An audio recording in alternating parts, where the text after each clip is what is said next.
Hey guys and gals, battery mowers are impossible to resell because most people, most buyers don't exactly know how many hours of use that battery has seen. So the battery might be a few years old or only a few months old. So they become really difficult to sell. And the proof is in the pudding. If you go on Facebook Marketplace or Craigslist and look at any battery powered lawnmower, they're usually selling them pretty cheap because they're trying to get rid of them. They can't sell them. I had a battery-powered mower that was sent to me by a company to test out and do some videos on, and once I was done filming with it after about 2 hours of use, I put it immediately on Facebook Marketplace and Craigslist to resell, and it sat there for well over 3 months.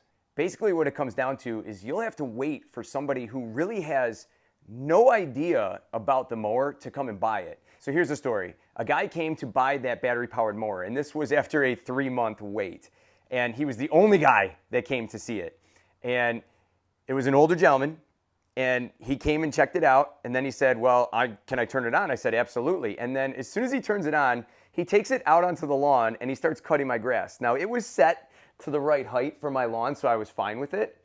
And he starts pushing it all up and down my lawn, cutting all different patterns, no symmetry whatsoever. It looked terrible, but I was like, whatever, I gotta just sell this thing. Now this was a $750 mower, and I was selling it for $350, trying to get rid of it, and I couldn't.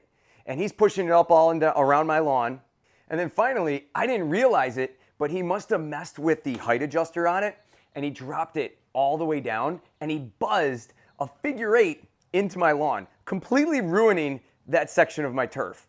I mean, take a look at this. He buzzed it right down to the ground. Now, I was pissed. At this point, I was ready to go absolutely crazy. This guy mowed my lawn in all different patterns, then buzzed the figure 8. The garage gal's in the corner of the lawn giving me the look, saying, don't you dare, basically. I was so mad. So then I basically yelled at the guy and I said, hey, look what you did to my lawn. You're ruining my lawn. And then he said, I guess I really don't want the mower. And I was like, are you kidding me? You came here, you ruined my lawn, and you don't even want to buy this thing? So I said to him, I said, here's what you're going to do. You're going to take it for $275. I'm going to load it in your car, and that's that. So I ended up lowering the price on purpose to get the thing out of there. I wouldn't have to do any of that to sell a gas-powered mower.